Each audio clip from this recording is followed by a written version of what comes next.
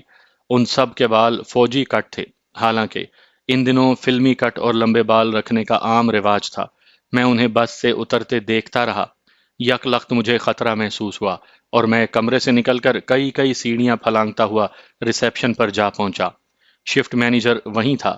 میں نے ایک لمحہ ضائع کیے بغیر اسے کہا کہ فرسٹ فلور کے جتنے بھی خالی کمرے ہیں انہیں فوری طور پر ابھی میرے نام بک کر دے۔ مینیجر میرے اس مطالبے پر حیران تھا اور کچھ پوچھنا چاہتا تھا کہ میں نے کہا do it and do it right now, یعنی ابھی اور اسی وقت کرو۔ میں ہوٹل کا مستقل گاہک تھا اور مینیجر میری اچھی یا بری شہرت سے بھی واقف تھا۔ اس نے فوری طور پر گاہکوں کے کوائف لکھنے والے 10 کارڈ میرے سامنے رکھ دیے۔ میں نے ہر کارڈ کے نیچے دستخط کیے اور اب صورت یہ ہو گئی کہ فرسٹ فلور پر پہلے سے ہمارے 4 کمروں کے علاوہ بقیہ 10 کمرے بھی ہماری تحویل میں آ گئے۔ اس فلور پر صرف ایک کمرہ کسی یورپین نے لے رکھا تھا۔ میں نے مینیجر کو کہا کہ وہ جب کمرہ خالی ہو جائے تو اسے بھی میرے نام پر بک کر دینا۔ کارڈوں پر دستخط کر کے مینیجر کو میں 11ویں کمرے کے متعلق ہدایات دے ہی رہا تھا کہ سارے ٹورسٹ لابی میں آ گئے۔ ان کے لیڈر نے کمرے بک کرنا چاہے تو اسے بتایا گیا کہ صرف گراؤنڈ فلور پر کمرے مہیا ہیں۔ لیڈر نے ریسیپشن والوں سے جھگڑنا شروع کر دیا کہ ہم نے ٹیلکس بھیجی تھی اور یہ خصوصی ہدایت دی تھی کہ فرسٹ فلور پر کمرے بک کیے جائیں، تو پھر فرسٹ فلور کے کمرے دوسروں کو کیوں دیے گئے؟ مینیجر نے ٹیلکس نکالی اور لیڈر کو دکھا کر کہا کہ ٹیلکس کے مطابق آپ گزشتہ شام متوقع تھے۔ ہم نے آج صبح تک آپ کا انتظار کیا اور اب آپ کی آمد سے چند منٹ پہلے ہی کمرے بک کیے ہیں۔ لیڈر کہنے لگا کہ آپ ان نئے مہمانوں کو نیچے شفٹ کر دیں اور ہمیں لازماً فرسٹ فلور پر کمرے دیں۔ مینیجر نے جواب دیا کہ یہ کمرے مہمانوں نے نہیں بلکہ صرف ایک مہمان نے بک کیے ہیں جو سامنے صوفے پر بیٹھا ہے۔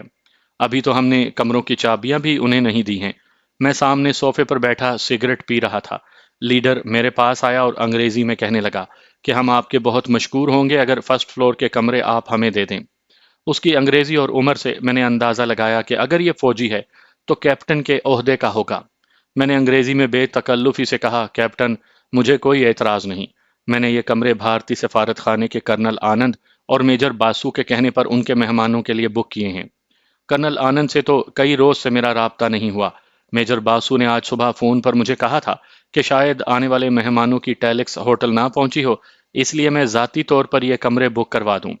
میں نے بڑے اطمینان سے مسکراتے ہوئے کہا۔ لیڈر نے کہا دراصل ہم کل شام ہی پہنچنے والے تھے لیکن ہماری بس کا ریڈیٹر خراب ہو گیا، اس لیے رات ہمیں راستے میں بسر کرنا پڑی اور اب یہاں پہنچے ہیں۔ And thank you very much, ہم ہی کرنل آنند کے مہمان ہیں۔ وہ ہمارے ساتھ ہی لکھنؤ کینٹ سے آئے ہیں اور انہیں سفارت خانے چھوڑ کر ہم سیدھے یہاں آئے ہیں۔ ساری بات تو مجھے اپنے کمرے کی کھڑکی سے ان ٹورسٹوں کے ہیئر کٹ دیکھ کر ہی سمجھ آ چکی تھی۔ جو تھوڑا بہت شک تھا وہ لیڈر کی باتوں سے ختم ہو گیا اور اب تو محض لطف لینے کے لیے میں بات آگے بڑھا رہا تھا۔ میں نے کہا پہلے تو فون پر کرنل آنند یا میجر باسو کو یہ بتا دو کہ ان کے دوست آصف نے ان کی ہدایت کے مطابق کمرے بک کروا رکھے ہیں۔ میں نے اسے بھارتی سفارت خانے کا فون نمبر دینا چاہا تو اس نے بتایا کہ نمبر اس کے پاس ہے۔ وہ فون کرنے ریسیپشن کی طرف گیا۔ میں نے اوپر دیکھا تو مریم فرسٹ فلور کے کوریڈور کی کھڑکی سے مجھے دیکھ رہی تھی۔ اس نے اپنا ہاتھ ذرا اونچا کر کے مجھے دکھایا۔ اس میں پسٹل تھا۔ اس نے آنکھوں سے مجھے اشارہ کیا۔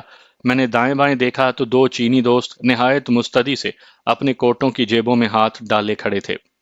انہوں نے جیبوں میں ہاتھوں کی حرکت سے مجھے سمجھا دیا کہ ان کے ہاتھوں میں بھی ریوالور ہیں۔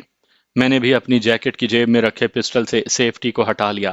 2-3 منٹ ٹیلی فون پر بات کرنے کے بعد لیڈر واپس مڑا تو میں نے اس سے پوچھا، کیا بات ہو گئی؟ کمرے تمہارے اور تمہارے دوستوں کے لیے تیار ہیں۔ وی ڈونٹ نیڈ، لیڈر نے یہ کہہ کر اپنے ساتھیوں کو واپس چلنے کا کہا۔ شرمندگی اور خفت اس کے چہرے سے صاف عیاں تھی، لیکن اس کی آنکھوں سے شعلے بھی نکل رہے تھے۔ جب وہ لابی سے نکلنے لگے تو میں نے اونچی آواز میں کہا، please pay my regards to Anand and Basu, یعنی آنند اور باسو کو میرا آداب کہنا۔ میرے یہ الفاظ جلتی پر تیل ڈالنے کے مترادف تھے، لیکن وہ خاموشی سے چلے گئے، بزدل اور ڈرپوک قوم سے جو تھے، ورنہ میں یا کوئی بھی جرت مند پاکستانی ہوتا تو اس بات کا جواب گولیوں سے دیتا۔ اس گروپ کے جانے کے بعد میں نے اپنے حفاظتی حصار کو دوبارہ چیک کیا۔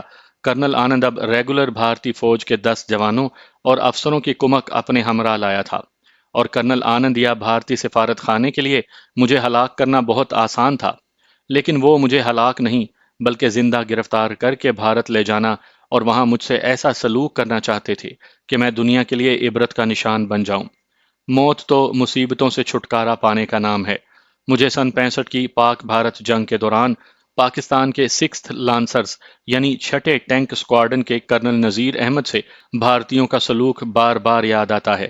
یہ ٹینک اسکواڈن اپنی انفینٹری سے کٹ کر کھیتوں کے بیچوں بیچ آگے بڑھتا رہا، اور جب سڑک پر پہنچا تو سنگے میل سے معلوم ہوا کہ امرتسر صرف 5 میل دور ہے۔ اس اسکواڈن کے پاس نہ تو فالتو پیٹرول تھا اور نہ ہی ان کا سپلائی لائن سے کوئی رابطہ ہو سکا۔ لامحالہ بھارتی فوج نے انہیں نرغے میں لے لیا۔ اسکواڈن کے بہت سے جوان تو کھیتوں میں چھپتے چھپاتے واپس بھاگے اور اپنی فوج سے جا ملے۔ کرنل نذیر کو کوئی ٹینکوں اور جوانوں کے ساتھ بھارتی فوج نے گرفتار کر لیا اور اسے دہلی لے جا کر اس کے ٹینک کے اوپر رسیوں سے باندھ کر ساری دہلی کی سڑکوں پر گھمایا گیا۔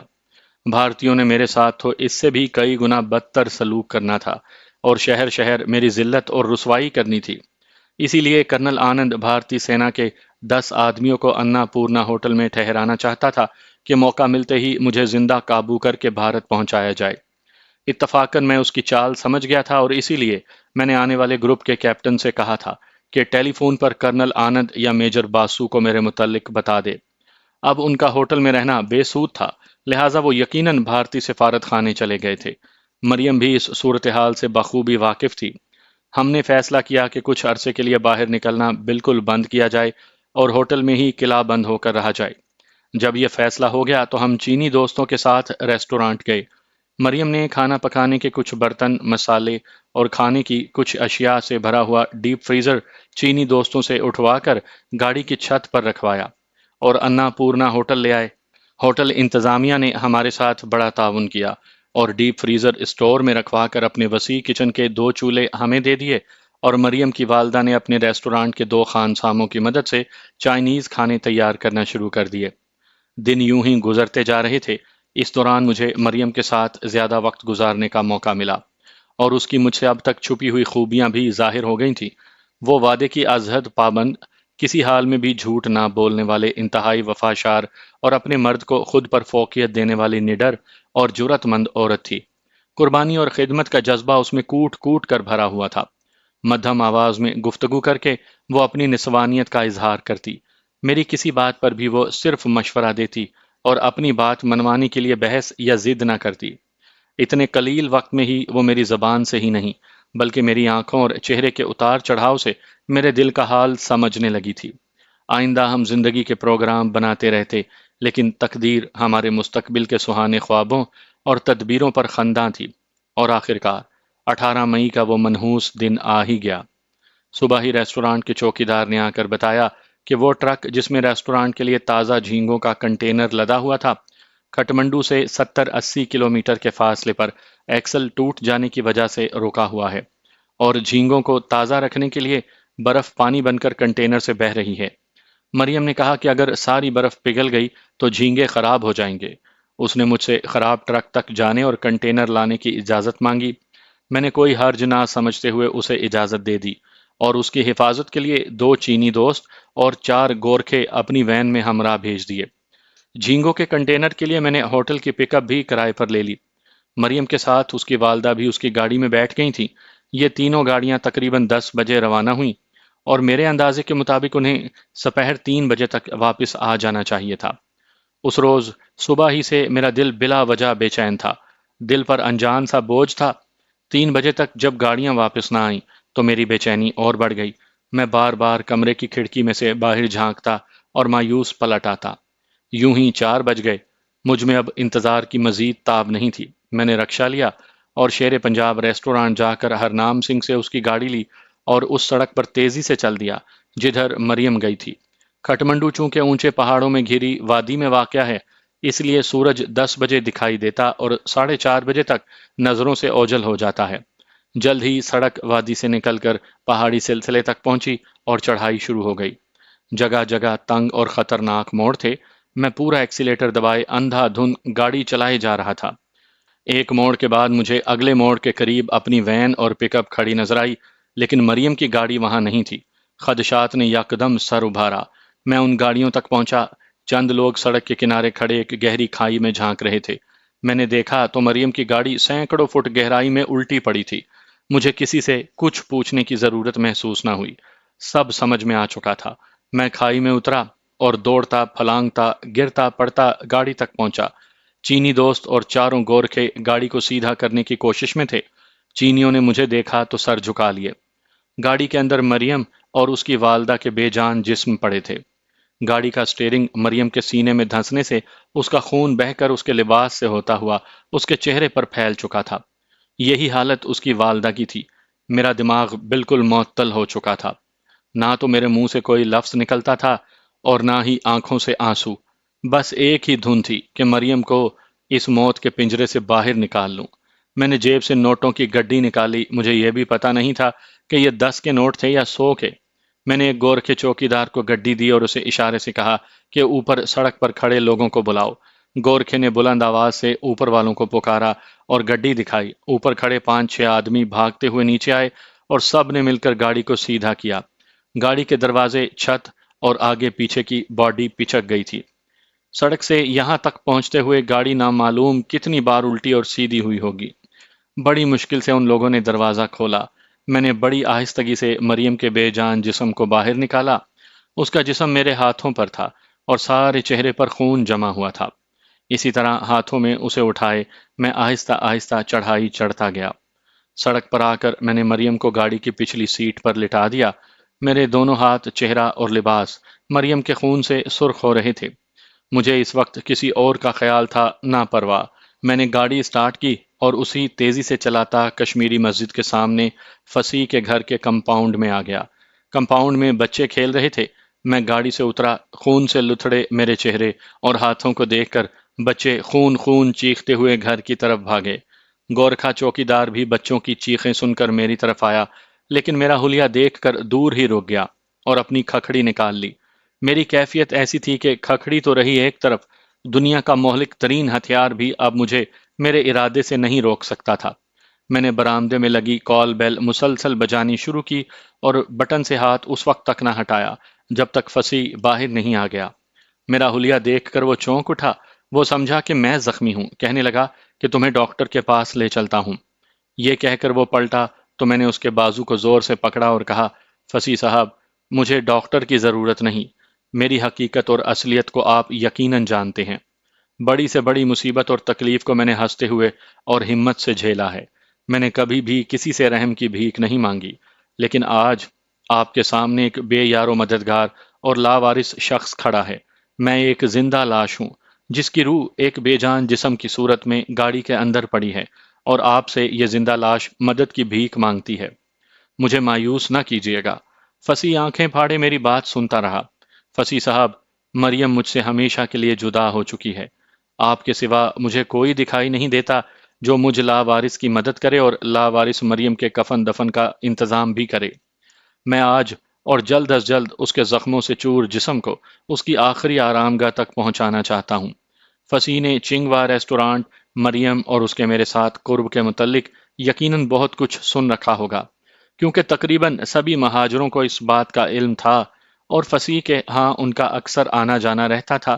فصیح نے مجھ سے صرف یہ پوچھا کہ یہ کیسے ہوا۔ میں نے جواب دیا، کار ایکسیڈنٹ۔ فصیح چند لمحے خاموش رہا اور پھر بولا، اب یہ سب میری ذمہ داری ہے، میں فوری سبھی انتظامات کرتا ہوں۔ یہ کہہ کر وہ گھر کے اندر مستورات کو بتانے اور مریم کے سفر آخرت کا انتظام کرنے کا کہنے چلا گیا۔ میں گاڑی کی جانب آیا اور مریم کا سر اپنی گود میں رکھ کر نامعلوم کیا کچھ کہتا رہا۔ کیا کیا سوال میں نے اس سے نہ کیے، لیکن میری آنکھوں کے اشارے سمجھنے والی اور گھنٹوں مجھ سے باتیں کرنے والی مریم اب نہ تو آنکھیں کھول رہی تھی اور نہ ہی میرے کسی سوال کا جواب دیتی تھی۔ آج صرف یک طرفہ گفتگو ہو رہی تھی۔ میں نے اس کے چہرے سے خون صاف کرنا چاہا تو یوں محسوس ہوا جیسے وہ کہہ رہی ہو، یہ خون صاف نہ کرو، اس خون کے ساتھ کان لگا کر سنو، ہر بوند سے تمہارا ہی نام نکل رہا ہے۔ میں اسی کیفیت میں نہ جانے کتنی دیر مریم سے باتیں کرتا رہا کہ فصیح کی آواز نے مجھے اپنی طرف متوجہ کیا۔ کئی عورتیں ایک چارپائی اور بستر لیے کھڑی تھیں۔ میں نے مریم کے جسم کو اٹھایا اور بڑی احتیاط سے بستر پر لٹا دیا۔ اس کے زخم ابھی تازہ تھے اور ذرا سی بے احتیاطی سے ان میں درد اٹھ سکتا تھا۔ میں نے اس کے ماتھے پر آخری بوسہ دیا۔ فصیح نے کھینچ کر مجھے علیحدہ کیا اور کہا کہ جب تک میت کو غسل دیا جائے گا اور نماز جنازہ ہوگی تب تک قبرستان میں قبر بھی تیار ہو جائے گی۔ اس نے مجھے اپنے کپڑے لا کر دیا اور کہا کہ غسل کر کے یہ کپڑے پہن لو تاکہ نماز جنازہ میں شرکت کر سکو۔ سامعین، آج 23 سال کے بعد یہ حادثہ بتاتے ہوئے میرے زخم پھر سے تازہ ہو چکے ہیں اور میری اس کیفیت کا صاحب دل ہی احساس کر سکتے ہیں۔ رات 10:30 بجے 2 پیٹرومیکس گیسوں کی روشنی میں ہم 10-12 آدمی مریم کو اس کی آخری آرام گاہ میں سپرد خاک کر کے واپس لوٹے۔ لاوارثوں کے جنازے ایسے ہی ہوتے ہیں۔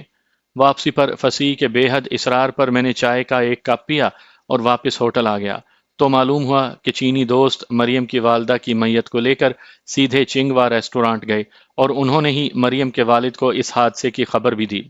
مریم کا والد بھی اپنے گھر چلا گیا تھا۔ دوسرے روز مریم کی والدہ کو بھی مریم کے پہلو میں دفن کر دیا گیا۔ مجھے بار بار ایک ہی خیال آتا تھا کہ مریم کار کے حادثے میں ہلاک نہیں ہوئی بلکہ اسے زہر کے انجیکشنوں سے ہلاک کیا گیا ہے، اور اسے یہ انجیکشن دینے میں ہر اس مجاز اتھارٹی کا ہاتھ تھا جو کھٹمنڈو میں میرے قیام کو بلا وجہ طویل سے طویل کرتے رہے تھے۔ کبھی میرا دل یہ کہتا کہ شادی کے بعد شاید مریم کا رویہ مجھ سے بدل جاتا یا اس کے لیے میرے جذبات اور محبت میں وہ شدت نہ رہتی جو اب تھی، اور قدرت یہ چاہتی تھی کہ ہم دونوں اس وقت ایک دوسرے سے جدا ہوں جب ہم دونوں کو ایک دوسرے سے کوئی شکوہ شکایت نہ ہو، اور جب ہماری محبت اور جذبات کی شدت انتہا پر ہو۔ مریم تو چند لمحوں کی تکلیف سہ کر ہمیشہ کے لیے آرام کی نیند سو گئی، لیکن میں اسی اندھے کنویں میں دوبارہ گرنے کے خوف سے ہی لرزاں رہنے لگا جس سے پاکستان میں نکل کر اور بھارت میں جان جوخم میں ڈالنے کو میں نے ترجیح دی تھی۔ اس معاملے میں قدرت واقعی اس پر مہربان تھی۔ 20 مئی کو مریم کے والد کے گھر میں دونوں ماں بیٹی کے کل ہوئے، جس میں مہاجروں کی خاصی بڑی تعداد کے علاوہ فصیح کے گھرانے کے سب ہی مرد شریک تھے۔ سب مجھ سے اور مریم کے والد سے تعزیت کر رہے تھے اور ہم دونوں ایک دوسرے کو کھوئی کھوئی نظروں سے دیکھتے اور تسلی دیتے۔ میں نے چینی دوستوں اور گورکھے پہرے داروں سے حادثے کی تفصیلات پوچھیں۔ چینی دوستوں نے مریم کے والد کے ذریعے اور گورکھوں نے اپنی ٹوٹی پھوٹی ہندی میں بتایا کہ واپسی پر سب سے آگے وین میں وہ، ان کے پیچھے مریم کی گاڑی اور سب سے پیچھے ہوٹل کی پک اپ تھی۔ وہ خطرناک موڑ کاٹتے ہوئے مریم اسٹیئرنگ پر شاید قابو نہ رکھ سکی اور گاڑی لڑکتی ہوئی کھڈ میں جا گری۔ میرے کرید کرید کر پوچھنے پر بھی انہوں نے کسی تخریب کاری یا دشمن کے حملے کو خارج از امکان قرار دیا۔ جائے حادثہ پر میں نے دوبارہ جا کر حادثے کی شکار گاڑی کا تفصیلی معائنہ کیا۔ چاروں ٹائر صحیح سلامت تھے۔ ونڈ شیلڈ اور گاڑی کے سارے شیشے کچھ سلامت اور کچھ ٹوٹے ہوئے تھے، لیکن گولی کا نشان کسی شیشے پر نہیں تھا۔ بریکیں بھی درست حالت میں تھیں۔ اگر مجھے ذرا سا بھی ثبوت مل جاتا کہ اس حادثے میں دشمن کا ہاتھ ہے تو میں نے بھارتی سفارت خانے اور اس کے سارے عملے کا نام و نشان تک مٹا دینا تھا۔ حادثے میں کسی کے ملوث نہ ہونے کا یہ بھی ثبوت تھا کہ مریم کے روانہ ہوتے وقت تک کسی کو بھی علم نہیں تھا کہ گاڑیوں میں کون تھے اور کہاں جا رہے تھے۔ جینگوں کے ٹرک کا ایکسل واقعی ٹوٹ گیا تھا۔ حادثے کے واقعات میں کہیں بھی ایسا جھول نہیں تھا جس سے یہ حادثہ دشمن کی سازش دکھائی دیتا۔ ہرنام سنگھ کو دوسرے روز پتا چلا تو وہ میرے ہوٹل آ کر مجھ سے گلے لگ کر دیر تک چیخ چیخ کر روتا رہا۔ میری مایوسی اور دکھ انتہا کو پہنچ چکا تھا۔ ریسٹورانٹ کا سارا سامان واپس بھیج کر میں نے سارے گورکھا چوکیداروں کو رخصت کر دیا۔ ہرنام سنگھ کے بھتیجے بھی میرے مجبور کرنے پر واپس چلے گئے۔ میں نے چینی دوستوں کو بھی واپس بھیجنا چاہا تو وہ مریم کے والد کو لے آئے اور کہا کہ وہ واپس جانے کے لیے میرے حکم یا مرضی کے پابند نہیں۔ انہیں یہ حکم دیا گیا ہے کہ جب تک میں کھٹمنڈو میں رہوں وہ میری حفاظت کریں۔ میں نے خود کو اپنے کمرے میں بند کر لیا اور سوائے محسن اور چینی دوستوں کے کسی سے بھی ملنے سے انکار کر دیتا۔ میں نے ہوٹل کے فرسٹ فلور پر بک کیے ہوئے کمرے بھی حادثے کے تیسرے روز کینسل کروا دیے۔ دل گھبرانے پر میں اچانک ہی کمرے سے باہر نکلتا اور چینی دوستوں کے بغیر ہی گاڑی لے کر جائے حادثہ پر چلا جاتا، یا بہت سے پھول لے کر مریم کی قبر پر جا کر گھنٹوں بیٹھا رہتا۔ آج میں اپنے ان دنوں کی حالت کا تجزیہ کرتا ہوں تو محسوس ہوتا ہے کہ ممبئی میں میری اپنی زندگی سے محبت کی وجہ ڈی ایم آئی کی حراست سے فرار میں کامیابی تھی۔ اس وقت میری زندگی کا ہر لمحہ میری کامیابی اور ڈی ایم آئی کی شکست کا مظہر تھا۔ کھٹمنڈو میں میری زندہ رہنے کی خواہش کو مریم نے کئی گنا بڑھا دیا تھا، اور اس کے انتقال نے میری اس خواہش کو یوں ختم کر دیا جیسے ایئر پاکٹ میں آ کر جہاز یکدم ہزاروں فٹ نیچے چلا جاتا اور بعض اوقات گرتے ہوئے پتھر کی طرح زمین سے ٹکرا جاتا ہے۔ میری اس حالت کی خبر چینی دوستوں نے مریم کے والد کو دی تو اس نے میرے ہوٹل آ کر مجھے قرآن پاک دیا اور کہا کہ زیادہ سے زیادہ وقت تلاوت کروں اور اس کا ثواب مریم کو بخشوں۔ میں نے تلاوت شروع کر دی اور میرے دل کا بوجھ کم ہونے لگا۔ مجھے سکون ملتا گیا اور تلاوت کا وقت بڑھتا گیا۔ یہ سچا کلام واقعی ہر دکھ اور مصیبت کو دور کرنے کی پوری قدرت رکھتا ہے۔ سامعین کرام، میرا اور مریم کا جذباتی رشتہ ہمارا ذاتی معاملہ تھا۔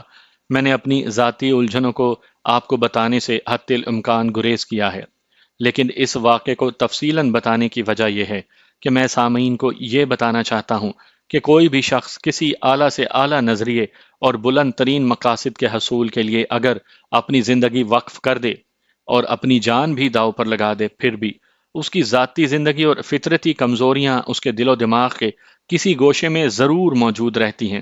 اعلیٰ نظریے اور بلند مقاصد کے حصول کی خواہش ان فطرتی کمزوریوں کو وقتی طور پر تو دبا دیتی ہے، لیکن فنا نہیں کر سکتی۔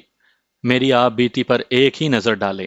میں نے اپنے وطن کی خاطر اور سن 71 کی جنگ میں ہزیمت کا بدلہ لینے کی خواہش میں دہلی، گورکھپور، ممبئی اور کھٹمنڈو میں خون کی ہولی کھیلی اور دشمن کو اتنا جانی اور مالی نقصان پہنچایا جس کی تلافی وہ مدتوں تک نہ کر سکا۔ میرے پیش نظر صرف پاکستان کا دشمن بھارت اور ازلی مکار اور چالاک بھارتی ہندو تھا، جس نے ہمارے نازک وقت میں اچھے ہمسائے کی طرح ہماری مدد کرنے کے بجائے موقع غنیمت جانتے ہوئے ہم پر کاری وار کیا تھا۔ لیکن جب مجھے ذاتی صدمہ سہنا پڑا تو دکھ اور درد کی شدت کا اندازہ ہوا۔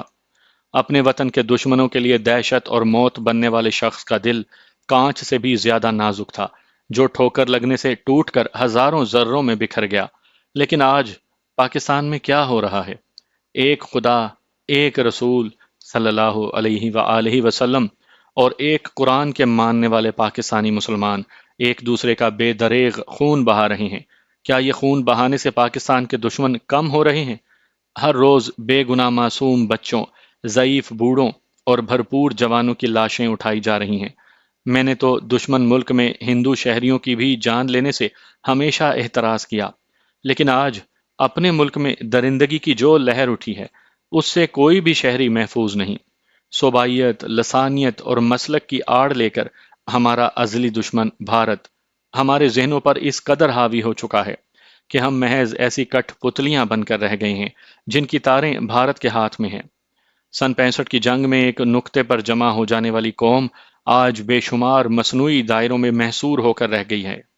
دنیا بھر کے لیے ہم ایک تماشا بن گئے ہیں۔ پاکستانیوں کے لیے آج پاکستان کی مساجد، امام بارگاہیں، اسکول، سڑکیں، گھر، غرض یہ کہ ہر جگہ غیر محفوظ ہو چکی ہے۔ بھارت بھی یہی چاہتا ہے اور اپنے اس مقصد میں وہ خاصا کامیاب ہو چکا ہے۔ بدقماش لیڈروں اور سازشی سیاستدانوں کی چکنی چپڑی باتوں میں آ کر آج ہم اپنے وطن کی سالمیت کو بھی پسے پشت ڈال چکے ہیں اور اس حقیقت کو بھی فراموش کر چکے ہیں کہ خدا نخواستہ اگر پاکستان ہی نہ رہا تو پھر نہ تو ہمارا کوئی وطن ہوگا اور نہ ہی شناخت، اور یہ صوبائی، لسانی اور مذہبی مسلکوں کے جھگڑے دھرے کے دھرے رہ جائیں گے۔ خدا را ہوش کے ناخن لیجیے اور اپنے دوست اور دشمن کی پہچان کریں۔ قرآن حکیم فرقان مجید میں اللہ پاک نے فرمایا ہے کہ جس نے کسی ناحق کا خون کیا اس نے گویا پوری انسانیت کا قتل کیا۔ اسلام اور کلام الہی کی سچائی کو نہ ماننے والے بھی آخرکار اس کی صداقت کے معترف ہو گئے۔ ہیروشیما پر ایٹم بم پھینکنے والا امریکی پائلٹ اس بم کی ہلاکت خیزی اور تباہ کاری کا پڑھ کر اپنے ہوش و حواس کھو بیٹھا تھا۔ اس کا نام غالباً رابرٹ تھا۔ پاگل خانے میں وہ ایک ہی فقرہ دہراتا رہتا: One who killed a man, he kills a whole world. Don't know how many worlds I have killed. جو ایک انسان کو ہلاک کرتا ہے وہ ایک دنیا کو ہلاک کرتا ہے، نہ جانے میں نے کتنی دنیایں ہلاک کی ہیں۔ اور رابرٹ کا یہ کہنا بالکل درست ہے، ہلاک تو ایک شخص ہوتا ہے لیکن اس کے بچے یتیم ہو جاتے ہیں، ضعیف ماں باپ بے سہارا رہ جاتے ہیں، بیوی بیوہ ہو جاتی ہے اور بہنوں کا سہارا چھن جاتا ہے۔ ہلاک تو ایک انسان ہوتا ہے لیکن ایک دنیا ختم ہو جاتی ہے۔ پاکستانی مسلمانوں کا خون بہانے والے پاکستانی مسلمانوں، ذرا اپنے گریبان میں جھانک کر دیکھو تم نے کتنی دنیایں ختم کی ہیں۔ دن یوں ہی گزرتے جا رہے تھے۔ بیشتر وقت میں اپنے کمرے میں ہی رہتا اور دوسرے تیسرے دن مریم کے والد کے پاس جاتا اور اسے دلاسا دیتا، لیکن بے سود۔ اس کی تو دنیا ہی اجڑ گئی تھی۔ پتھرائی ہوئی آنکھوں سے وہ میری باتیں سنتا اور مجھے گلے لگا لیتا۔ میں نے اسے بہت زور دیا کہ وہ ریسٹورانٹ اور گھر بیچ کر پاکستان چلا جائے، لیکن وہ نہ مانا۔ وہ کہتا تھا کہ کھٹمنڈو میں میری بیوی اور بیٹی دفن ہے، انہیں اکیلا چھوڑ کر کیسے جاؤں؟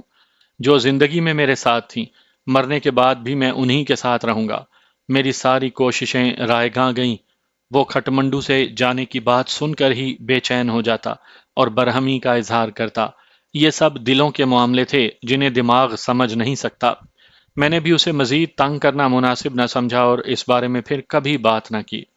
جون کی 16 تاریخ صبح ہی مجھے پاکستانی ملٹری اٹیچی کا فون آیا کہ آج مجھے پاکستان کے لیے روانہ ہونا ہے، اس لیے اپنی تیاری کر لوں اور کسی کو بھی میری روانگی کا علم نہیں ہونا چاہیے۔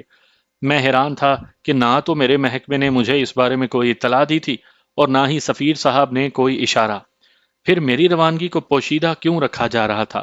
تھوڑی دیر کے بعد ہی پاکستانی سفارت خانے کا ایک رکن ہوٹل آیا اور مجھے سفیر صاحب کا خط دیا۔ خط میں میری 2 پاسپورٹ سائز فوٹو فوری طلب کی گئی تھیں اور مجھے 3 بجے پاکستان روانگی کے لیے سفارت خانے میں پہنچنے اور اپنی روانگی کو راز میں رکھنے کی دوبارہ پرزور تلقین کی گئی۔ میں نے جلدی جلدی اپنا سامان سمیٹ کر دونوں سوٹ کیسوں میں پیک کیا، ہوٹل کے لاکر سے تمام رقم نکالی۔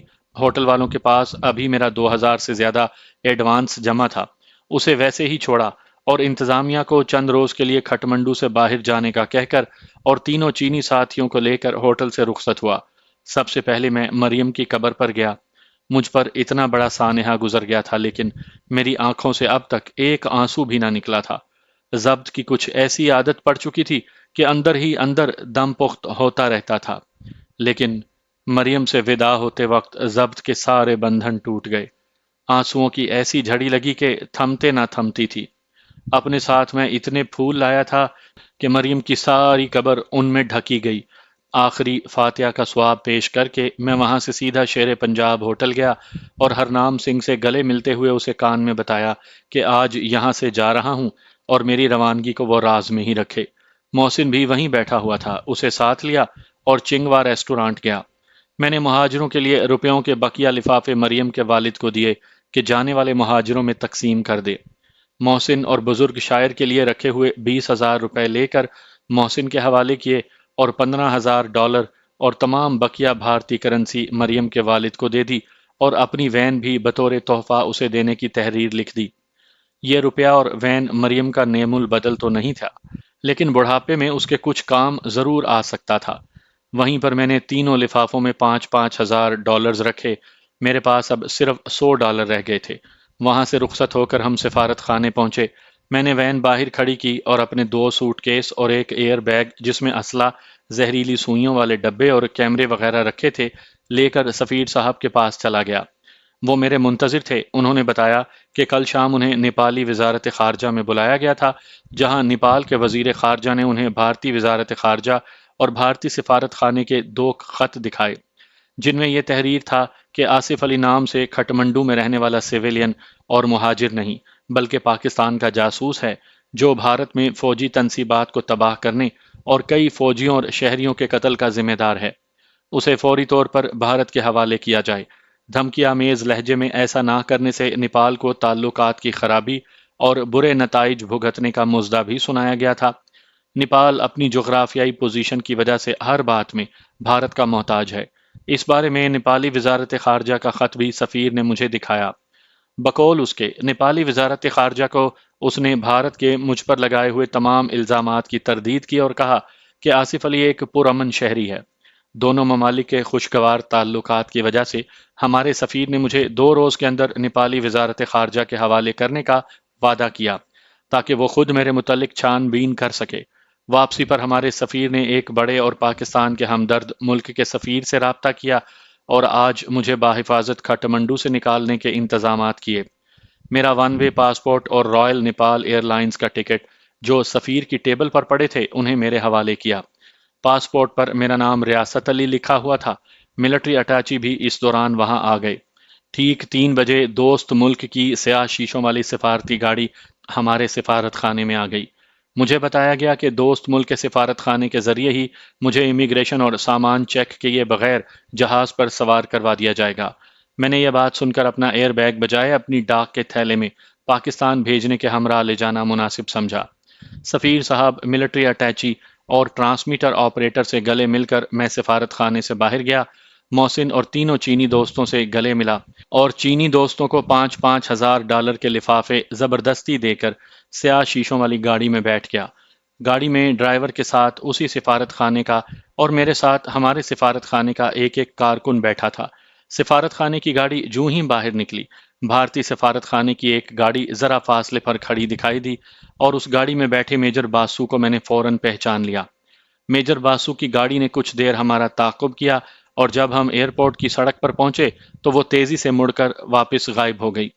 ہم ایئرپورٹ پر پہنچے تو ڈرائیور کے ساتھ بیٹھے آدمی نے مجھ سے میرا پاسپورٹ اور ٹکٹ لیا۔ انہی کی ایک گاڑی وہاں پہلے سے موجود تھی۔ اس میں بیٹھے 2 آدمیوں نے میرے دونوں سوٹ کیس اٹھائے۔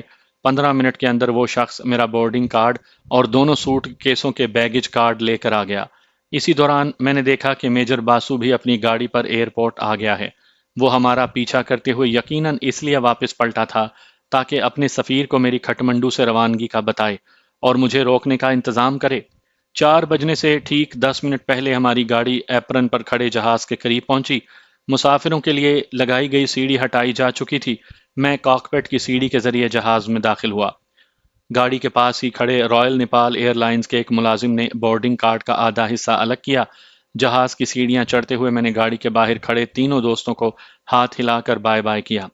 میجر باسو بھی کچھ فاصلے پر آگ برساتی آنکھوں سے مجھے دیکھ رہا تھا۔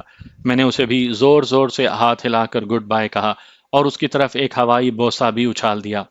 رائل نیپال ایئر لائنز کے جہاز نے کھٹمنڈو ایئرپورٹ پر ٹھیک 4 بجے رن وے کی طرف بڑھنا شروع کیا۔ میں کھڑکی کے ساتھ والی سیٹ پر بیٹھا تھا۔ اس وقت میں حقیقتاً ڈرا ہوا تھا اور خوف کی لہریں میرے جسم کے آر پار ہو رہی تھیں۔ میری نظریں ایئرپورٹ بلڈنگ کے ایک کونے سے دوسرے کونے تک لگی ہوئی تھیں۔ ہر لمحے یہی خیال گزرتا کہ اب پولیس کی جیپ نمودار ہوگی۔ پائلٹ جہاز کو ٹیکسی وے پر ہی روک لے گا اور پولیس مجھے گرفتار کر کے لے جائے گی۔ اگرچہ ایسے مرحلے سے میں پہلے بھی کئی بار گزر چکا ہوں، لیکن 1185 دن مسلسل زندگی اور موت کا کھیل کھیلتے کھیلتے میں اب ذہنی طور پر ٹوٹ پھوٹ چکا تھا۔ مریم کے اچانک دنیا سے منہ موڑنے سے میں بے حد شکستہ ہو چکا تھا اور پاکستان میں بھی اپنی والدہ کے سوا سبھی، اپنے اور خصوصاً میری بیوی میری دشمن تھی اور میری موت کی دعائیں مانگتی تھی۔ اور اب تو بات یہاں آن پہنچی تھی کہ ایک طرف آزادی، اپنا وطن، اپنا گھر اور والدہ تھی، اور دوسری طرف 3rd ڈگری ٹارچر کے ساتھ اذیت ناک موت، اور ان دونوں کے بیچ محض چند منٹوں کا فرق تھا۔ محض چند منٹوں کا۔ قسمت نے زندگی کی بازی کھیلتے ہوئے مجھے ہمیشہ 3 اکے دیے تھے، لیکن ہر بار تو 3 اکے نہیں ملتے، اور اب تو یہ آخری داؤ تھا۔ اگر بازی الٹی پڑی تو کوف کی لہر نے مجھے ایک جھٹکا دیا۔ میں نے آنکھیں بند کر لیں اور سب کچھ اس قادر مطلق پر چھوڑ دیا، جس کی طاقت اور قدرت کی کوئی حد نہیں۔ انسان اس کے سوا کر بھی کیا سکتا ہے؟ انسانی جدوجہد کی ایک حد ہوتی ہے، اور اس کے بعد وہ مجبور، لاچار اور طلبگار ہوتا ہے رب ذوالجلال اور الاکرام کی رضا اور مدد کا۔ مجھ پر ایک غنودگی سی چھا چکی تھی۔ اچانک ایئر ہوسٹس کی مدھر آواز مجھے غنودگی سے باہر لے آئی۔ سیفٹی بیلٹس کھولنے اور سگریٹ پینے کی اجازت مل گئی تھی۔ میں نے سگریٹ نکال کر سلگایا اور ایک لمبا کش لیا۔ جہاز ہمالیہ کی برف پوش چوٹیوں کو نیچے چھوڑتا ہوا بلند ہو رہا تھا۔ ماؤنٹ ایورسٹ کی چوٹی دائیں طرف صاف واضح دکھائی دے رہی تھی۔ جہاز کے اکثر مسافر یہ چوٹی دیکھنے کے لیے جہاز کی اس جانب کی کھڑکیوں کی طرف آ چکے تھے، لیکن میرا ذہن سگریٹ کے دھوئیں کے مرغولوں کے ساتھ ساتھ ماضی کی طرف جا رہا تھا۔ 3.5 سال یعنی 1185 دن، اور ان 1185 دنوں میں بیتے ہوئے ان گنت واقعات ایک تیز رفتار فلم کی طرح میرے ذہن کے پردے سے گزر گئے۔ جلد ہی پہاڑ ختم ہو گئے۔ ایئر ہوسٹس نے بتایا کہ اب ہم بنگلہ دیش پر سے گزر رہے ہیں اور دریائے کرنافلی کا ڈیلٹا ہمارے نیچے ہے۔ ڈیلٹا درجنوں پارٹوں میں تقسیم میلوں تک پھیلا ہوا تھا، اور شام کے ڈھلتے ہوئے سورج کی ترچھی شعاؤں نے دریائے کانافلی کی درجنوں شاخوں میں ایک آگ سی لگا رکھی تھی۔ شاید ایسے ہی کسی منظر کے فریب نظر کے باعث شیخ مجیب الرحمان نے مشرقی پاکستان کو بنگلہ دیش بنانے کے لیے ہمارا دیش تمہارا دیش سنار دیش کہا تھا، لیکن یہ تو محض عکس تھا، فریب نظر تھا، جسے سچ سمجھ کر دنیا کی سب سے بڑی اسلامی مملکت کو دو لخت کر دیا گیا۔ اس وقت بنگلہ دیش بنے کئی سال بیت چکے تھے، لیکن مشرقی پاکستان کے لیے لفظ بنگلہ دیش میرے دماغ میں کہیں فٹ نہیں ہوتا تھا، اور آج بھی یہی حال ہے کہ چاہے کتنوں کو برا لگے، میں اس خطۂ زمین کو ہمیشہ سابق مشرقی پاکستان ہی کہتا ہوں۔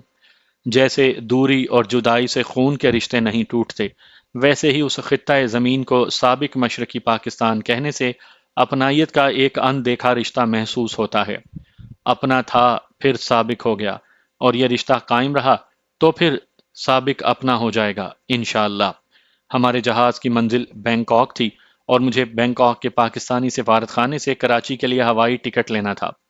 بیتے دنوں کے تصور کے دریچے سے میں بھارت اور کھٹمنڈو میں اپنے قیام کے ایک ایک دن کا منظر دیکھ رہا تھا۔ ان میں کامیابیاں بھی تھیں اور ناکامیاں بھی۔ دشمن کو نقصان پہنچانے کی تسکین بھی تھی، اور اسے مکمل نیست و نابود نہ کر سکنے کی تشنا ناکامی بھی۔ بھارتیوں پر ہماری 5 مین آرمی کی حیت کا احساس برتری بھی تھا، اور ڈی ایم آئی میں حراست کے دوران ان کی مسلم دشمنی اور مکاری کے نقاب کے پیچھے اصلی گھناؤنا چہرہ دیکھنے کا موقع ملنا بھی۔ دشمنوں کی سازشوں اور اپنوں کی غداری کے واقعات بھی، اور مہاجروں کی بے بسی اور قسم پرسی بھی، صاحب اختیار حکام کی بے حسی بھی، اور اسمگلروں کے دلوں میں مسلمانوں کی ہمدردی میں موجزن سمندر بھی، اور ظاہری طور پر شریعت اور سنت نبوی کے پابند لوگوں کی سنگ دلی بھی، خود اپنی ذات کو بے کوفی ہمت اور جرت کی چٹان کی صورت میں دیکھنا بھی، اور اپنی تنہائی، بے مائیگی اور لاوارث ہونے کا احساس بھی۔ یہ 3.5 سال مجھ پر صدیوں سے زیادہ بھاری تھے۔ ان میں مجھے جو تجربات ہوئے اور میں نے جو کچھ دیکھا، اگر انہیں تفصیلاً آپ کو بتاؤں تو کئی ضخیم کتابیں بن جائیں۔ تقریباً 7 گھنٹے کی پرواز کے بعد ہمارا جہاز بینکاک ایئرپورٹ پر اترا۔ رات میں نے ٹیکاڈورا ہوٹل میں بسر کی۔ اگلے روز پاکستانی سفارت خانے گیا۔ انہیں میری آمد کی اطلاع مل چکی تھی۔ 2 روز کے بعد مجھے پی آئی اے کی کراچی فلائٹ کا کنفرمڈ ٹکٹ دیا گیا۔ کراچی پہنچا تو جہاز کی سیڑھیوں کے ساتھ ہی میرے محکمے کا ایک افسر اور چند جوان کھڑے تھے۔ ان کی میت نما حراست میں اگلے روز ہم لاہور پہنچے، جہاں مجھے سی ایم ایچ میں داخل کر دیا گیا، جہاں علاج کے ساتھ ساتھ شریفانہ اور دوستانہ ماحول میں دہلی، ممبئی اور کھٹمنڈو سے میری بھیجی گئی رپورٹس کی روشنی میں انٹیروگیشن کی گئی۔ 19ویں روز مجھے آل کلیئر کا مژدہ سنا کر گلے لگایا گیا۔ اسی روز ہم بصیر پور کے لیے روانہ ہوئے، جہاں سیف ہاؤس کے ایک سیل میں وہ غدار کوریئر قید تھا جس نے مجھے ڈی ایم آئی کے ہاتھوں پکڑوایا تھا۔ مجھے زندہ سلامت دیکھ کر حیرانی اور خوف سے وہ کانپنے لگا۔ سیل سے خاصی دور نہر کے قریب اسے ہماری جانب پشت کر کے کھڑا کیا گیا، اور مجھے ریوالور دے کر کہا گیا کہ ساری گولیاں اس پر ختم کر دو۔ غصے اور انتقام کی شدید خواہش کے باوجود میں گولی نہ چلا سکا اور میرا ریوالور والا ہاتھ نیچے ہو گیا۔ میں اپنے ساتھی افسر سے کچھ کہنا ہی چاہتا تھا کہ اس کے اشارے پر ساتھ آنے والے مسلح جوانوں نے اس پر گولیوں کی ایک باڑ ماری۔ وہ غدار وہیں ڈھیر ہو گیا اور اس کی لاش نہر میں بہا دی گئی۔ اگلے روز ہم اسلام آباد پہنچے، جہاں مجھے ایک کلاس سرٹیفکیٹ اور انعام سے نوازا گیا اور 3 ماہ کی رخصت دے دی گئی۔ میں جتنے ہتھیار، گیس اور زہریلی سوئیاں ہمراہ لایا تھا وہ مجھ سے گورنمنٹ پراپرٹی کہہ کر لے لی گئیں۔ اسلام آباد سے ہی میں نے اپنے گھر اپنی آمد کی تار دے دی تھی۔ گھر پہنچا تو والدہ نے آدھے گھنٹے تک گلے لگائے رکھا۔ وہ میرا سر، ماتھا اور چہرہ ایسے چومتی جیسے ماں اپنی شیرخوار بچے کا چومتی ہے۔ میرا بیٹا شجاع، جس نے میری روانگی کے وقت پہلی بار مجھے ابو ابو کہہ کر پکارا تھا، اب اسکول جانے لگ گیا تھا۔ میری بیوی نے میرے متعلق سب کچھ جاننے کے باوجود مجھ سے اتنا عرصہ دور رہنے کے شکوے اور پھر خانگی جھگڑوں اور اپنی بے گناہی اور معصومیت کی داستانیں شروع کر دیں، حالانکہ میری والدہ نے اس کے بارے میں ایک لفظ تک مجھے نہیں کہا تھا۔ 10-12 روز میں ہی میں اس ماحول سے گھبرا کر راولپنڈی چلا آیا اور اپنے کالج کے دور کے دوستوں میں اپنا غم غلط کرنے کی ناکام کوشش کرنے لگا۔ 3 ماہ کی رخصت کے بعد میں نے دفتر میں حاضری دی تو مجھے راولپنڈی اور لاہور میں ایسے معمولی مشن سونپے گئے جیسے کسی ایم اے کے اسٹوڈنٹ کو پرائمری کلاس میں بٹھا دیا گیا ہو۔ میں نے ملازمت سے استعفیٰ دے دیا اور بڑی مشکل سے 3 ماہ کی مسلسل جدوجہد کے بعد مجھے میڈیکل گراؤنڈ پر ریلیز دے دی گئی۔ 1 سال تک میرے ملک سے باہر جانے پر پابندی رہی۔ اس عرصے میں نے پشاور میں ایک دوست کے چینز آف ہوٹلز اور ریسٹورانٹ کے جنرل مینیجر کے طور پر کام کیا۔ اسی دوران مجھے ایک مخلص دوست کے ایک بے حد مشکل اور تقریباً ناممکن کام کو سر انجام دینے کے لیے پھر Thailand, Malaysia, Burma, Assam اور بنگلہ دیش کے پہاڑی سلسلے پر جانا پڑا۔ یہ انتہائی پرکٹھن اور دلچسپ داستان دوستی کے عنوان سے عنقریب سامعین کی نظر ہوگی۔ باہر جانے پر پابندی ختم ہوئی تو میں نے پاسپورٹ بنوایا اور بزنس ویزا پر سعودی عرب چلا گیا، جہاں 7 سال سے زیادہ دلا افوکا کمپنی میں بطور ایئرپورٹ ایڈمنسٹریٹر میں نے مختلف ہوائی اڈوں مثلاً قصمیم، ینبا، الہوج اور خمیس مشیط پر ملازمت کی۔ وہاں سے جی اکتایا تو سنگاپور چلا گیا، جہاں تقریباً 8 برس ایک ملٹی نیشنل کمپنی میں بطور اوورسیز سیلز ڈائریکٹر کام کیا، اور اس دوران مجھے آسٹریلیا سے لے کر آدھا یورپ، جنوب مشرقی ایشیا اور مڈل ایسٹ کے سارے ممالک جانے کا موقع ملا۔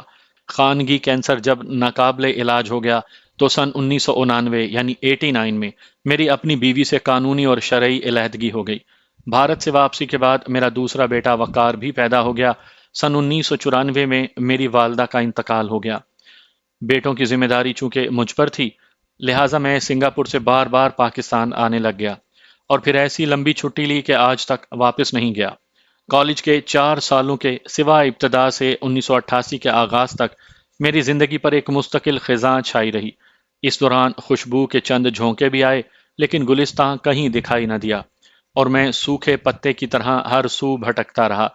قدرت کو بالآخر میری حالت پر رحم آ گیا اور 25 مارچ سن 1998 کو تسنیم میری زندگی میں ایسی خوشیاں اور بہاریں لے کر داخل ہوئی کہ میں اپنے ماضی کی ساری تلخیاں، محرومیاں اور وحشتیں اس کی بے لوث محبت کی چھاؤں میں آ کر بھول گیا۔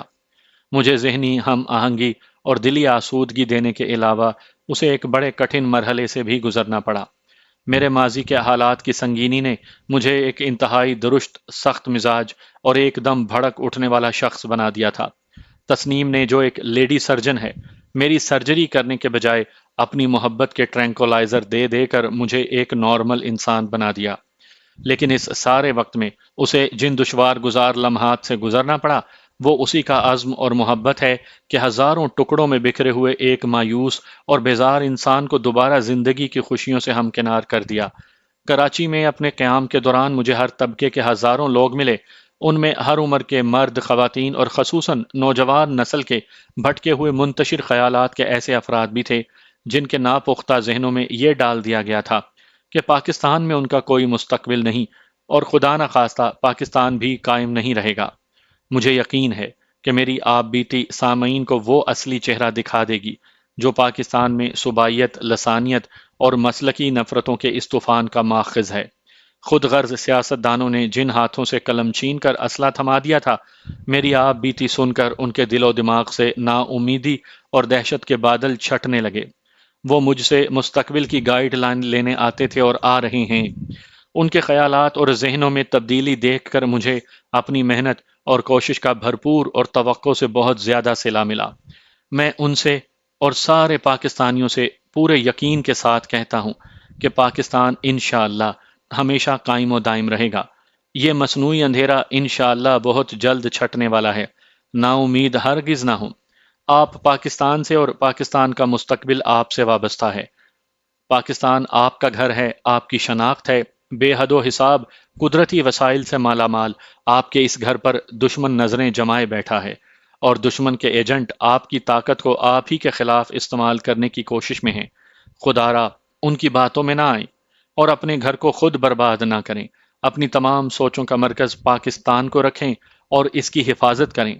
میں آپ کو یقین دلاتا ہوں کہ اللہ کے نام اور لاکھوں جانوں کا نذرانہ دے کر حاصل کیا ہوا یہ ملک آپ کی توقعات سے بھی بڑھ کر آپ کو خوشیاں، مسرت اور مستحکم زندگی گزارنے کے مواقع دے گا۔